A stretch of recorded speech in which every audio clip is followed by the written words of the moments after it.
So guys, ngayon lang tayo nakapag-vlog. Kanina kasi nandun kami sa Urdaneta to La Union, hindi pa ganun kaliwanag, kaya dito tayo nagsimulang mag-vlog dito sa Lion's Head.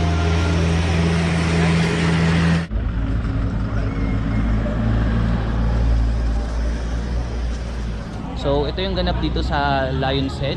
As you can see, napakadami ng turista dito. Mapabata, matanda at mga may edad ay talagang pumapasyal dito at dinadayo itong isang tourist spot na ito dito sa Baguio City. So what's up mga sir? Andito na tayo sa Baguio City, and gaya ng sinabi natin kanina ay dumaan tayo doon sa Cannon Road dahil mas maikli yung daan nito papuntang Baguio City at syempre mas hassle free as compared doon sa Marcos Highway. Ayan, so andito na kami sa may Baguio City at pupunta muna kami ng Halsema Highway. Yun po yung aming goal ngayon, makapunta doon sa second highest point na matatagpuan sa Atok, Benguet. Actually, ito ning pangalawang beses na pupuntahan natin yung second highest point. Sinamahan natin si Sir Romel dyan sa likuran. Yan, kasama natin. Kasi hindi pa niya napuntahan yung second highest point, kaya ayun, samahan natin siya para mabisita at makita rin niya ang ganda ng kabundukan ng Cordillera. Let's go mga sir.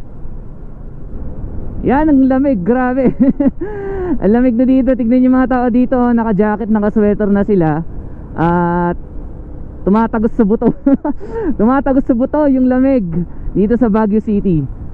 Yan, so nakakamiss matunghayan ulit tong mga pine trees na ito, na syempre makita lang dito sa summer capital of the Philippines, ang Baguio City. Lumagpas tayo, bes. Zero visibility. Let's go. Lumagpas tayo, bes. Ha? Lumagpas. Doon dapat tayo. Oh, see, zero visibility. Anong idodrone mo dyan? Hangin, tan. Baliktad. Back. So instead na dun kami sa Arc ng La Trinidad dadaan, dito kami pinunta ng Waze, dito sa part ng Nueva Vizcaya to Benguet to Nueva Vizcaya Road. Ito yung papunta daw sa La Trinidad, Benguet. First time ko ding dadaanan to, kasi ang galing kasi ni Waze, iba yung tinuro niya sa amin. Anyway, lalabas din lang ito ng La Trinidad, then tuloy-tuloy na yun papuntang Atok, Benguet. So naka-on na yung hazard natin kasi talagang zero visibility dito. Ayun, no? So yung hamog talagang humahalik sa inyong motor. Sa inyo. At ayan, no? So andito na kami sa papuntang La Trinidad, dito sa Tacjan Elementary School. At kung mapapansin nyo, ganun pa rin ang sitwasyon, mamita. Mahamog pa rin. Pero kagandahan niya, maganda na yung kalsada. Yes, La Trinidad na po kami. So andito na kami sa Tublay, Benguet. Approaching na kami sa municipality nila. Baguio to Bontoc Road, National Tollgate. Ayan, Baguio to Bontoc Road. Let's go. So ayan. Di kita sa camera siguro di halata, pero nangungulubot na po ang aming mga kamay sa sobrang lamig. At dulot yan ng klima dito sa Halsema Highway. Pero since bago sa amin, nag-enjoy kami. Naman ang importante sa lahat ng pag-ride mo ay dapat nag-enjoy ka. Sumilip na ang haring araw, kaya't huminto muna kami at ito ang tanawing bumungad sa amin.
Pagkatapos ng aming stopover ay nagpatuloy ang aming biyahe papunta sa second highest point.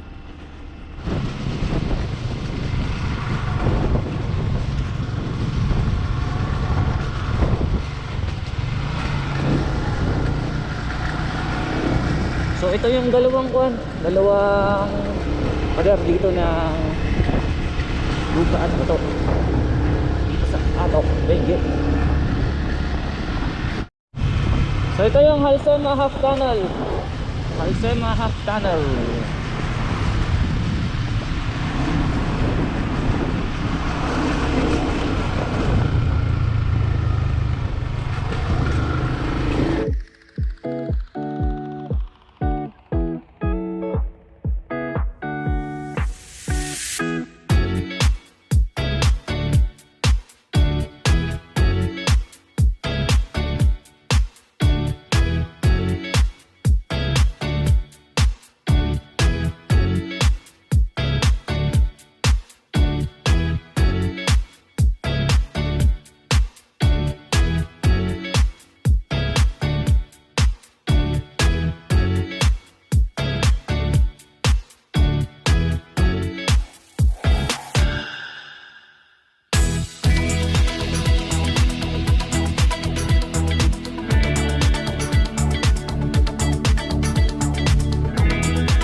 At ayun na nga, nakaramdam na kami ng gutom dahil halos 1 oras mahigit na rin kaming nagmomotor mula sa Baguio City.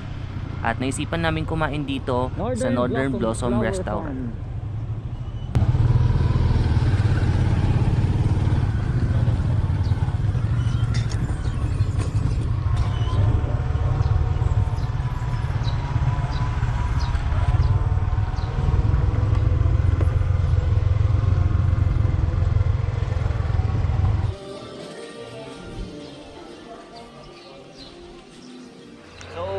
Dito na nga tayo sa pangalawang pagkakataon ay napuntahan natin ang second highest point dito sa Atok, Benguet. So ito yung tanawin niya. Yan, napakaganda. At syempre nagdikit na rin tayo ng sticker natin dito bilang remembrance sa pagpunta dito sa second highest point. Bali, andito yung ating, ayan, andito po yung ating sticker. Yan, Kuwik TV. Yung kapatid ko, busy nagpapalipad mamaya.